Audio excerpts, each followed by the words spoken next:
Trời mà anh không tha chuột đầy máu ai biết cũng phải có chết tâm lúc tập đi mắt thì anh mò tầm mong mà đi á mò chạy đuôi thôi dùng về ai mà không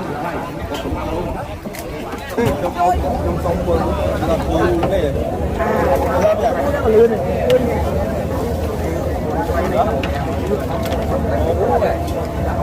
một vui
tăng thay gì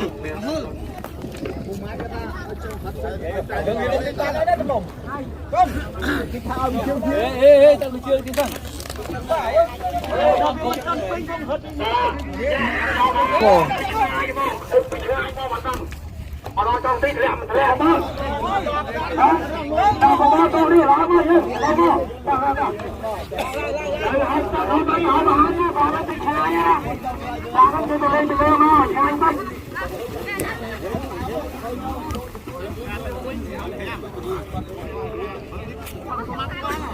rồi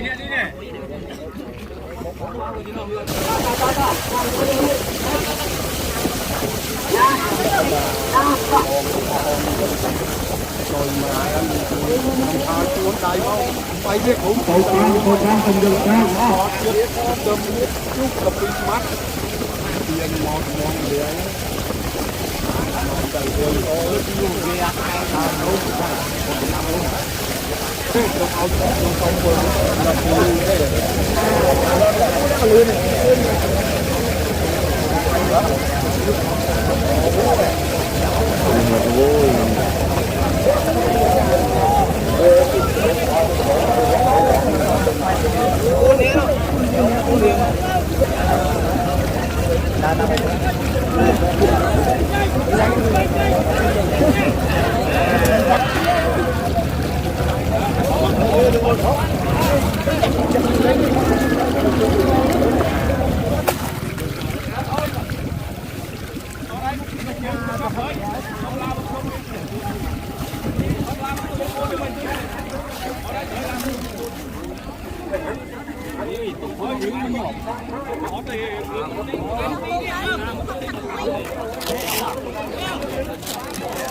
Đó đã đấy.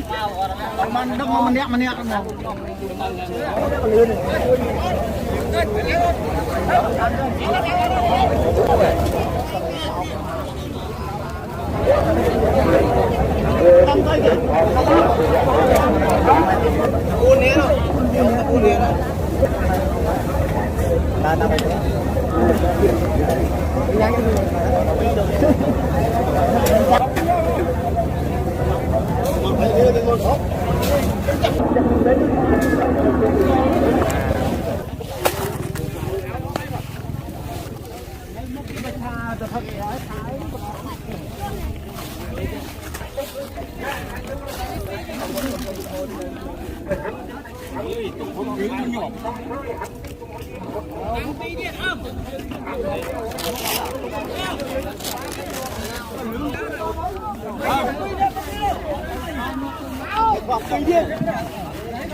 Đó đã đấy.